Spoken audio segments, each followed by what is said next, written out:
Welcome to Mad Money. Welcome to Cramer. I've been with friends. Geez, I'm just trying to save a little bit of money here. My job is not just to entertain, but to educate, put in context. So call me at 1-800-743-CNBC or tweet me at Jim Cramer. Tariffs do matter. They raise prices almost immediately.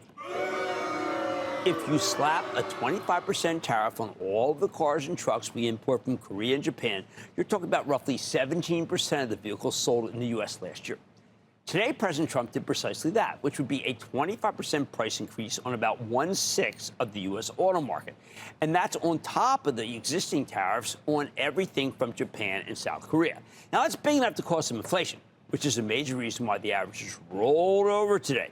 Dow tumbling 422 points, S&P falling 0.79%, and the Nasdaq losing 0.92%. That's a significant pullback. But you know what? A few months ago, I would have expected a much bigger decline in the stock market on this news. Keep in mind, we have a big persistent trade deficit with both Japan and South Korea. You tackle on a big tariff on imports from those countries, and suddenly about 17% of vehicles made there and sold here are priced out of the market. In other words, this is great news for domestic automakers. Ford and GM should be able to clean up. Yet both their stocks went down today. Sounds like not everybody believes. That wasn't all. That wasn't all Trump did at all. He put a 25% tariff on imports from Kazakhstan, 30% tariff on South Africa, 40% tariffs on Laos and Myanmar, the country formerly known as Burma, which would have been easier to pronounce. If this had happened in March or April, the averages would have been down a heck of a lot more than 1%. I'd say 3, maybe 4. So is the market just ignoring these numbers? Not necessarily. It's possible that when we digest these new tariffs on top of others that are coming, more sellers might appear. Even after today's pullback, the market remains very overbought. We are vulnerable. If more countries refuse to play ball with President Trump on trade, they're going to get some very similar letters from the White House, and Wall Street doesn't want to see that. But you know what? The last time the stock market got this overbought, we had a similar sell-off like this. Happened the next day. Then a week later, we were up 3%. So if you sold at these overbought levels, you missed out on a big move. At this point, we've been conditioned to buy, not sell on weakness, which is just by rote, and including tariff-induced weakness. That's part of the psychology. A bigger part, though, these tariff letters are starting to feel a little like a visit from Borat. You aren't sure whether they hold up under close scrutiny, especially the one to Kazakhstan. It's like they're picking a tariff hat, picking numbers out of a tariff hat. What can I say? I have mine. Kazakhstan, let's see. Whoa, geez, we crushed them 80%. Whoa. Malaysia, what are they getting? What are they going for? Oh, 32.44%, a little more specific for Malaysia.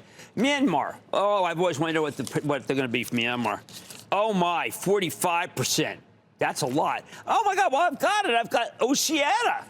Oceania's getting 40, all right. How about Eurasia? That's a good one, 49.9. And then finally, Fredonia, maybe the most important country of all, 39.42%. Fredonia, not bad. They got away with a lot. Now, nobody knows whether to take them seriously. I obviously don't if I talked about 2 countries from 1984 and a third from the Marx Brothers. We have all sorts of due dates. We have all sorts of percentages. We have little consistency. Japan and Korea make a lot of cars here. But like with Apple, which has pledged to invest $500 billion across America, building things here does not get you in the president's good graces. There is no immunity in this tariff survivor game. Because these numbers seem all over the place and the White House has repeatedly postponed or reduced its tariffs, it's really hard to tell what's happening, isn't it? How many tariffs will be renegotiated? How much will go through? Potentially causing inflation and making it harder for the Federal Reserve to cut interest rates. How much does any of this even matter, big picture? Compared to our trade deficit with China, our trade deficits with these other countries are practically chump change. My view is worth 25%. Plus, again, every one of these new tariff proposals could be lowered as part of negotiation. It's all scattered. Who knows what will happen next? We're gone. We're done. I think that there are a lot of misunderstandings about these announcements. You have to go back to what Trump said, though, when he was running for president. This is really important because people forget. And I went over this with Peter Navarro, a trade rep, today. People are missing what he first said. Back then, President Trump said that our trading partners took advantage of us by buying nothing from us and then demanding that we put up plants at their countries so they want to do business there. And that was very bad and very understandable for most of America. Now he's saying these countries don't buy enough from our country anyway. Maybe when they see these tariffs, they'll buy something as a gesture of good faith. That means you want to buy the stocks of American companies that make big-ticket items that you can't get elsewhere. I'm talking about Boeing planes, huge turbines from GE Vernova, machinery from John Deere, Caterpillar, Cummins. That's what countries will have to do. They'll have to buy that stuff to get into President Trump's good graces. And that's what this is really about. How can I talk about buying anything in this environment? Because I think Trump's ultimate goal with these tariffs isn't to force companies to build new plants here anymore. It's simply to sell more stuff overseas.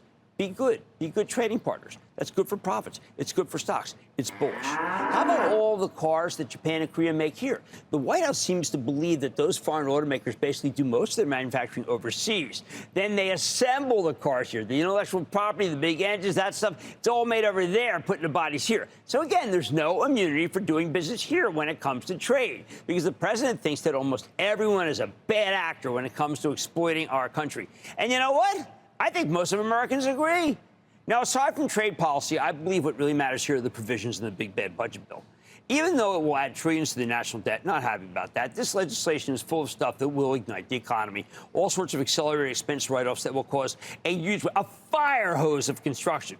With all of that on the way, it's hard to really get worried about these trade negotiations. And that's why the stock market can't collapse. That and strong employment. More on that later. So let me tell you what we're doing for the charitable trust. We no longer believe that the tariff numbers for the president throwing around are meaningful.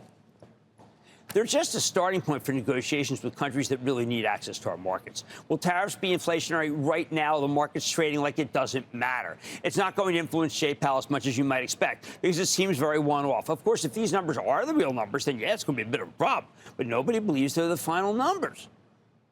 So we're making some small sales with the trust in order to take advantage of the profits that others want to take. Look, I don't want to be glib. I know we're staring down the barrel of a tariff gun. But if I'm right that the president's game plan is really to help our manufacturers export more merchandise, it's hard to make the case that we need to do really huge amount of selling here, unless you're ringing the register on something that's had a huge run or something that's a dog and didn't move at all. But the bottom line, when the only stock that's down enough to create a real price break is Tesla, largely because Elon Musk trying to get back into politics instead of humanoids, it's tough to pull the trigger. Maybe if we're patient, we'll get a better buying opportunity. That was a bad number. 32.4 was a bad number. So why don't we start with Chris in North Carolina. Chris. Hey, Jim, how you doing? I'm doing well, Chris. How you doing? Very well. Hey, I know NVIDIA dominates all the talking points, but I'm heavy on Micron. Last 3 years, it's been up 50%. I'm also in NVIDIA. Last 2 years, it's been up 100%. But I'm wondering, with Micron making both NAND and DRAM memory chips, aren't they in a better position to dominate AI over the next 5 or 10 years? I can't tell you how glad I am that you brought up Micron. Micron stock ran up huge into the print, so to speak. And then when the print came out, it was excellent. Since then, the stock has been going down. We've seen this pattern before. By the way, we saw the same pattern in TJX. It's rather remarkable. It took far longer to settle down than I thought. Micron, you buy some tomorrow, and then you buy some, and you wait a 10% interval. I'm not kidding, 10%, because I don't know where the bottom of this thing is, but you can start tomorrow because it's down that much from the high. All right, in today's sea of red, I don't see a lot of areas where it would be prudent to sell, but we still have to be patient for some buying opportunities. We need some cash. The market is very overbought, and wow, that's a very specific number, 32.44. I wonder who that belongs to. On Mad Money tonight, CoreWeave announced its acquisition of Core Scientific in a $9 billion all-stock deal, and I'm hearing more about the vision of the combined companies with CoreWeave co-founder and CEO Mike Intrater. Then the Labor Department's non-farm payrolls can tell you a lot about the state of this market. I'm going off the charts with legendary Larry Williams to read the labor market tea leaves, and you did stump me with this Leonardo DRS. I did the homework over the long weekend, and I'm ready to share my thesis. So 45% are going to stay with Cramer.